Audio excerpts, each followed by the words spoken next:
this shloka was spoken by Krishna after Arjuna asked a very, very important question. Because Arjuna asked, what is one impelled to sinful acts? What makes one commit sinful activities, even unwillingly, as if engaged by force? And actually, if we look at the world we are living in today, or rather, if we can look at the relevance of Bhagavad Gita for us today, we will find this is really true. Because sinful activities which we commit, if we can be frank to each other, nobody wants to go to commit sinful activities because it's shameful. You know, maybe your parents, they wouldn't like it. I'll give an example: smoking or drinking beer, or rather maybe going to prostitution. You'll find that nobody wants to do that. So he goes to do that unwillingly, as if there's another force which is engaging him to do that. So Krishna immediately goes straight to the answer. And Krishna says, Kam Esha Kroda Esha. Krishna mentions two important qualities which can make you sinful, or rather which can make you commit a sinful activity. The number one is, Krishna is talking of, is lust. This is what we call kam. And Krishna says that kam is accompanied by krodh, that is anger. So that's why the shloka Krishna writes like, Kam Esha Krodha Esha Rajguna Samudbhava. That this comes about when you are in the mode of passion. So number one, we have to try as much as we can rise up to the mode of goodness. And the whole question of Srila Prabhupada starting ISKCON is to make us get out of the mode of ignorance and passion and rise up to the mode of goodness, and then we can transcend over to Sudas, to the pure goodness. So each one of us, because we are not looking at Arjuna and Krishna, because this happened 5,000 years ago. Let us reflect this verse for us today, especially those who are in the Zoom today. And then you can give it, you can spread it to those who are not in the Zoom today. So what is this verse teaching me today? Or rather, what is this verse teaching us in the Zoom, all of us who are in the Zoom today? That we have to be super careful with the lust. Because when we go to look at Srila Prabhupada's purport, you'll find that the greatest enemy which we may have is none other than LUST, is a four-letter word which can ruin our life totally. So when we go to the purport, you'll find Srila Prabhupada has made it simple that lust is the greatest enemy. That's why when Arjun asked the question, what impels one to commit sinful activity, even unwilling as engaged by force, Krishna went straight to one word, number one, lust. And then Srila Prabhupada showed the corollary, or rather what follows after lust. So we have to be very, very careful with the lust. So if there will be time, I can simplify a little bit how it comes about, but let us first of all repeat again what Srila Prabhupada said in the purport. So the opening sentence says, when a living entity comes into contact with the material creation, his eternal love for Krishna is transformed into lust. This means in the very beginning, we are Krishna conscious living entities, or other Krishna conscious devotees of Krishna actually. But when we come into contact with the material creation, then we start having so many desires of how we can make ends meet, being very lusty to material creation.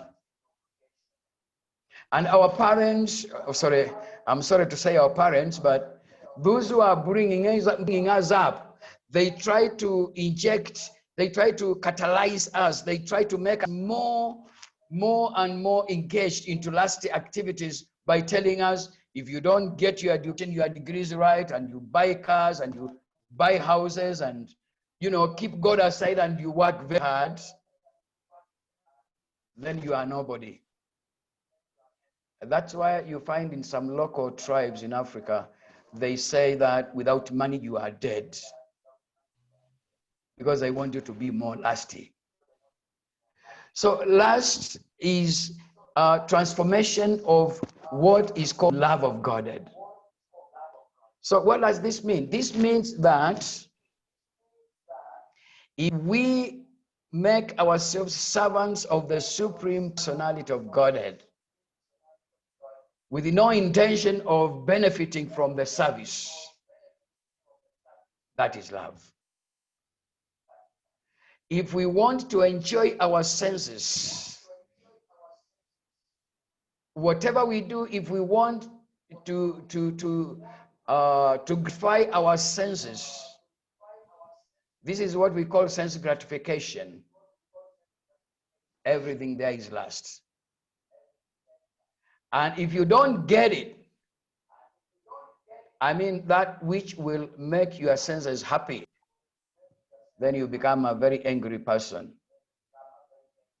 Well, if he's a husband, can even be a wife. Even the wife can say, don't talk to me today, I've got headache.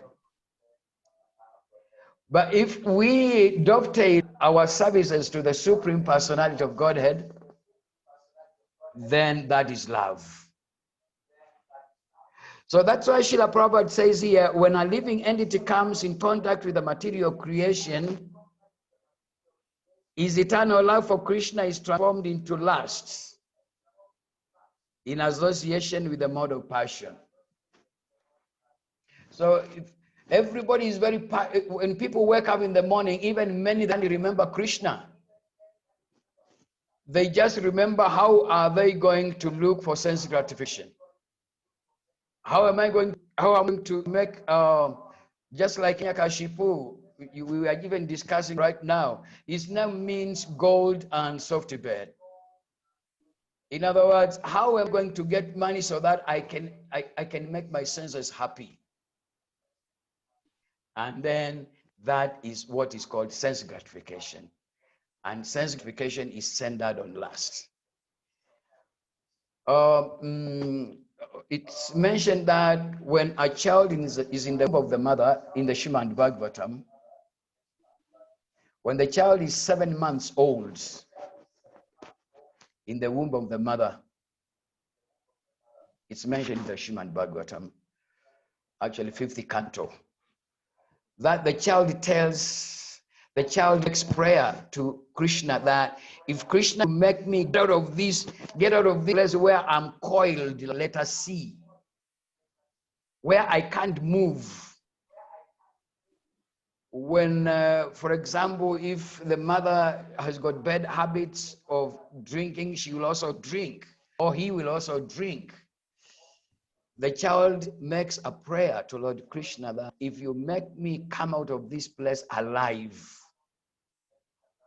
I'll serve you. In other words, I'll not engage myself in sense gratification.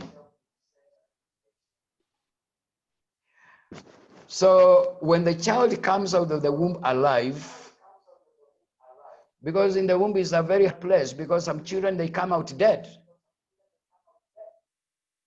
When the child, comes out alive, remembering what the child told Krishna, when the child is growing up, the child sees the material energy.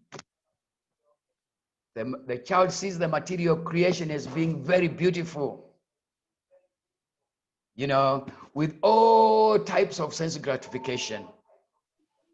Then the child forgets about the love of God he or she promised, that I'll serve you and you'll be my lover. And then when the child grows up, the child becomes like, is the one who has to enjoy now, but not the supreme personality of Godhead. So, because we have read the purport, I'm not going to repeat it, but the point is, if we can engage ourselves in devotional service, 100% to Lord Krishna, that's love. But if we want to make our senses happy, and of course, there's no way you can make your senses happy. We have got the 4 types of miseries. We have the 3 types of miseries that is caused by our mind and body. Misery is caused by other living entities. Misery is caused by natural catastrophes, the demigods. We have diseases, we have old age, we have death. So there is no question of happiness. But because of illusion, we think that we are happy. So this last, if it doesn't materialize, not even materializing, if you have many tracts of lorries and you have businesses going on, if some businesses don't go on all right, you become so angry. And simply because of this, because of forgetting Krishna, we get into illusion. That which is not, we think it is, then that's where we go wrong. So Srila Prabhupada here says that lust is the greatest enemy of the living entity, and it is lust only which induces the pure living entity to remain entangled in the material world. The point is, we have to be very, very careful with this enemy being the greatest enemy. Otherwise, it will make us remain here, suffer for, repeated births and deaths. And because of illusion, we think that we are doing. Hare Krishna. Otherwise, let me give you a hint in the same chapter, where is the sitting place of this greatest enemy called lust. We are soon going to that shloka. It is not very far from where we are, but you have to be careful where lust is. Because in your body, this lust stays in senses, in the mind, and in your intelligence. These are the sitting places of this lust. And this lust covers our real knowledge of understanding who Krishna is. This lust covers our knowledge that we can't understand how to develop love for Krishna. and it bewilders us. So we have to be very careful with this greatest enemy called LUST. Hare Krishna. Thank you very much. Hare Krishna. Very Haribol. nice. Haribol. Very, very nice, Prabhuji. Yes, we really liked it. Mataji, Thank please you. continue.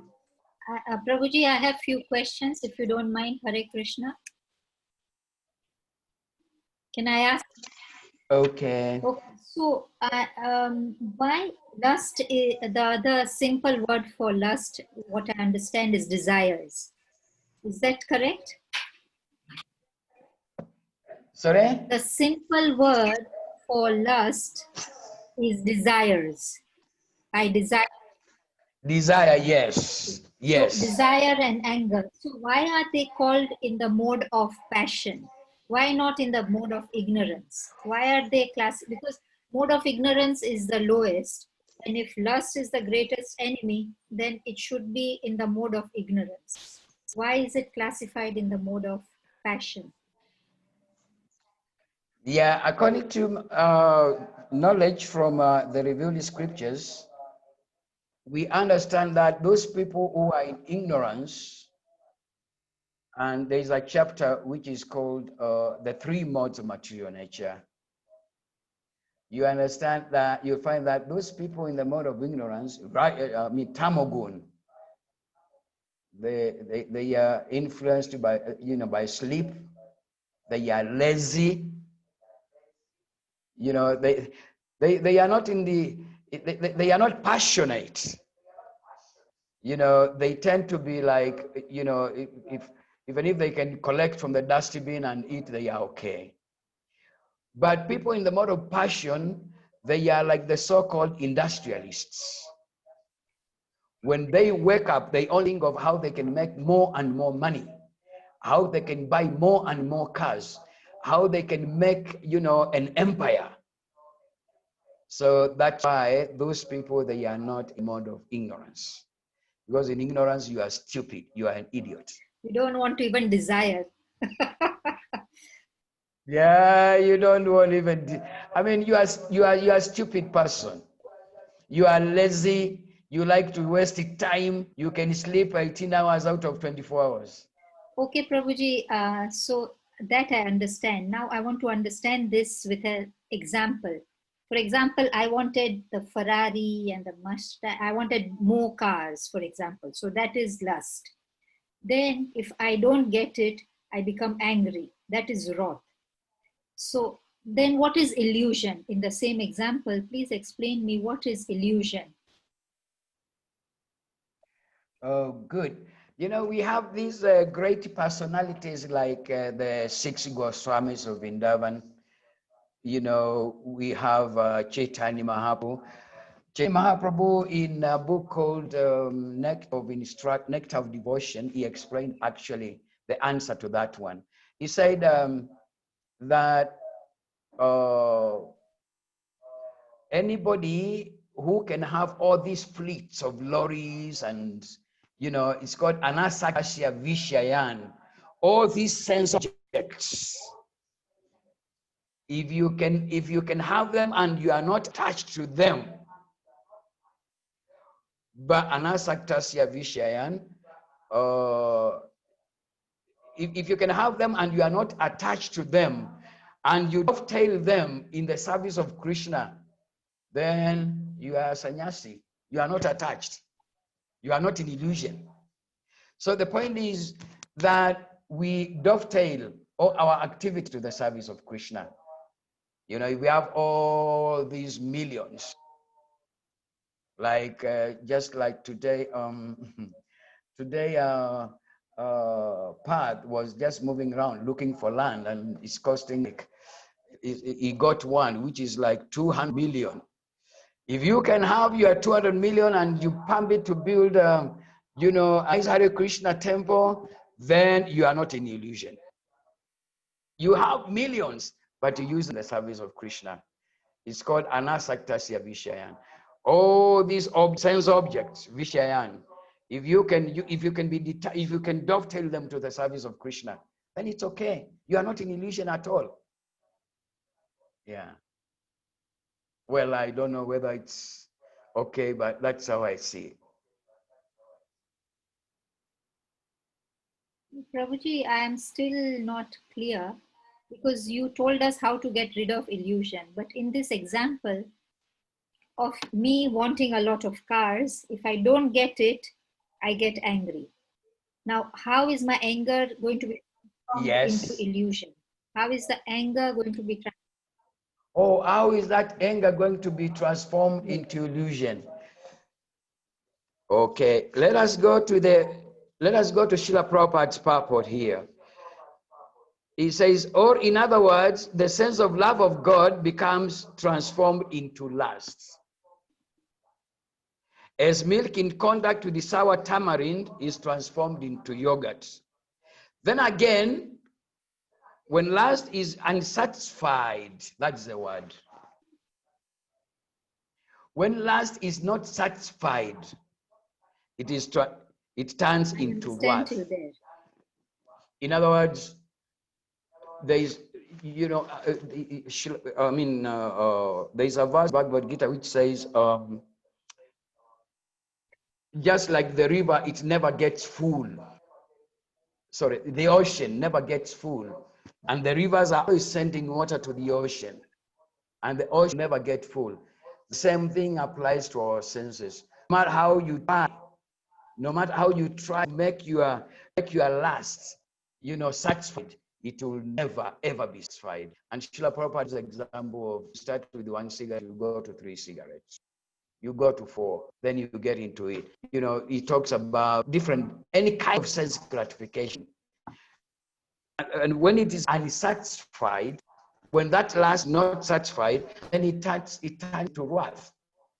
And when wrath, when lust and that wrath, they come together, you confuse yourself.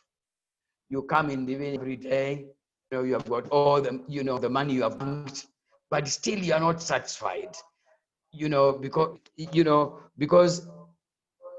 Because of that unsatisfaction, the anger comes. And when anger comes, you get into illusion. According to me, that is a process. What is illusion? Otherwise, if there was satisfaction in the last, if you could have been satisfied, then it's okay. No illusion. You will not get into illusion. What is illusion? And you will not be angry in the first go. Prabhuji, what is illusion? Illusion means that which is not. In other words, you are trying to make yourself satisfied with what can't satisfy you. Because illusion means maya, that which is not. You are trying to make yourself satisfied with what can make you get satisfied. We can only be satisfied by the love of Krishna. But we are trying satisfaction through lust. And through lust, we will never be satisfied. Then we have to become angry. Then we get into illusion. Hare Krishna. Thank you, Prabhuji. I think Divyesh Prabhuji has a question. He's been patiently waiting. Sorry, Prabhuji, to make. Okay. Hare Krishna. No Hare need to Krishna. say sorry. I can't see you. Hare Krishna, Prabhu. Thank you. Hare Krishna, Prabhuji. Thank you very, very much for your excellent analysis. And just to add on the importance of this, I just have a statement to make. I think somewhere in the Bhagavad Gita, Lord Krishna says that the 3 gates to hell are lust, anger, and greed. Yeah, lust, anger, and greed. Are the 3 gates to hell. Yes.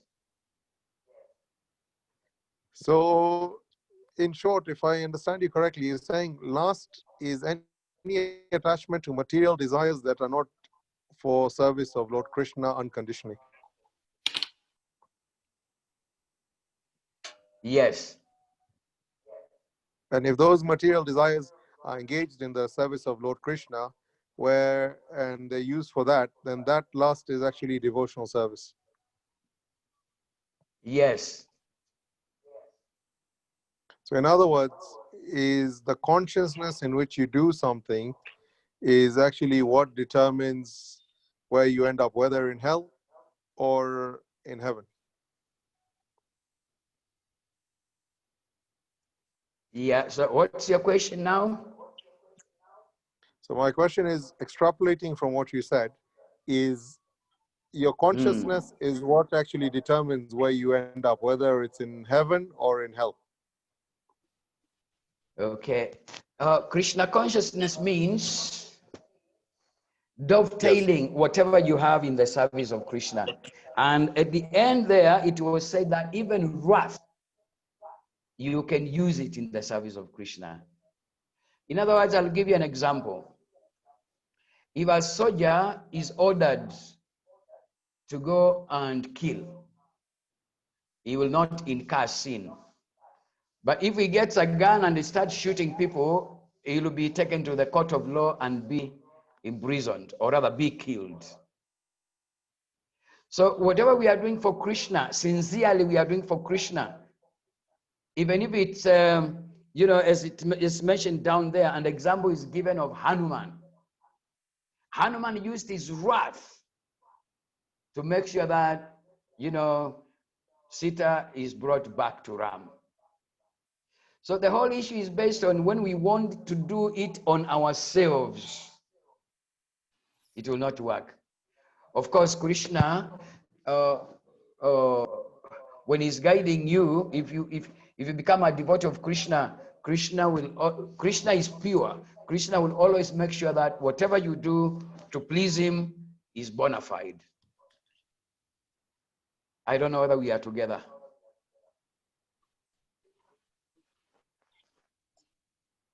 Haribol? Hare Krishna? Divesh Prabhuji? Hare Krishna, yes.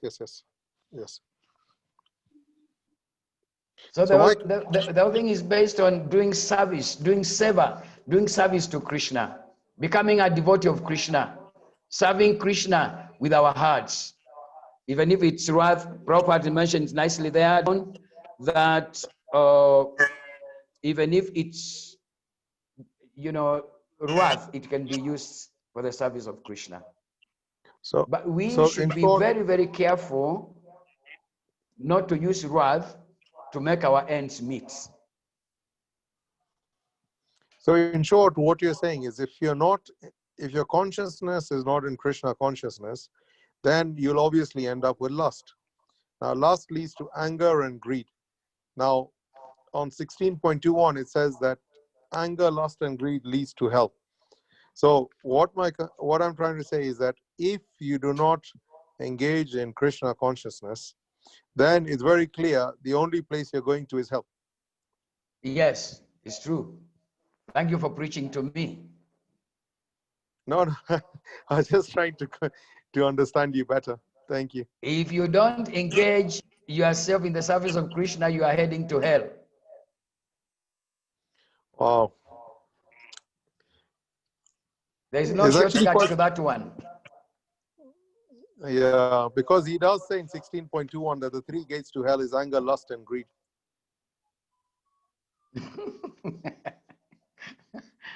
Yes, those three. You see, let me give you another verse. There is a verse in Nectar of Instruction. It says, Utsaha Nishya, no, sorry. It says, Atyahara prayasascha prajalponi yamagraha janasangascha laulyamcha. It talks about how these things, they can spoil your devotional service. And, the next verse talks about the things which can make your devotional service very, very, very good. And that is Utsaha Nisha Dairia, Tatat Kama Pravatanat. I'll explain to you what those things means. Utsaha means enthusiasm, patience, and confidence. Then it goes down to following the footsteps of the previous acharyas. So it all goes back to Krishna. So if Krishna is saying that Lust, anger, and greed will take you to hell. And specifically to our verse today, it talks about this lust. And all this lust has to be dovetailed. In other words, we have to create love instead of lust. Because, of course, we are in this material world. We are lusty. We are greedy. We are always angry. So if we don't try to go against that, then we are going to hell. We are not going back to Godhead. There is nothing to think about it so much there. And actually, in Nectar of Instruction, it says greed is one of the elements which will spoil your devotional service. In Nectar of Instruction, it's not dealing with the lust or anger first. But it also talks about the 6 items which make you a great devotee of the Lord. And one of them is being free from illusion. Like that. Haribo. Very well, thank you. Thank you. Hare Krishna. Thank Well, you very maybe much. you are not satisfied, but what can we do? No, we are satisfied. Thank you, Hare Krishna. It's actually been a very good lesson today. It's actually put a lot of things into perspective. Yeah, it is really a good one. Yeah, but it's difficult because this body belongs to the material world, and it wants material things. This body is lusty. Yeah, this body wants all this nonsense, and we think they are like very special things. But we have to get into devotional service. Then we can be on the safe side. It's a very big fight. If the body was from the spiritual world, it's different case. The soul is encaged in a body which is of this material world. Yeah, that's why you find people, they like cigarettes, they like, illicit sex life, like that. Because the body wants that. But we have to be like, come on, you like this, but Krishna doesn't want this. Because you are not the body, you are the soul. So get out of illusion, get out of lust, and get into love. Hare Krishna. Hare Krishna. Prabhu, one last question. In one sentence or one word, But I'm or not in seeing short, you. No, I think I'm actually, my video is off. My one question is only, my last question is, in one line or one word, what is the easiest weapon to conquer lust? Devotional service. Hare Krishna.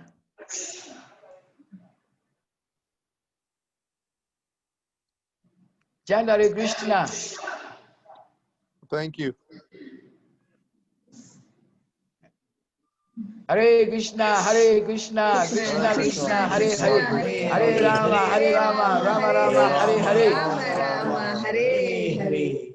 That will kick out illusion. And you read Srila Prabhupada's books, and you associate with the devotees. The association is very important. And you follow the previous acharyas, Chaitanya Mahaprabhu, Rupa Goswami, Sanatana Goswami, like that. Srila Prabhupada ki. Yeah, Srila Prabhupada started ISKCON so that we can get out of illusion.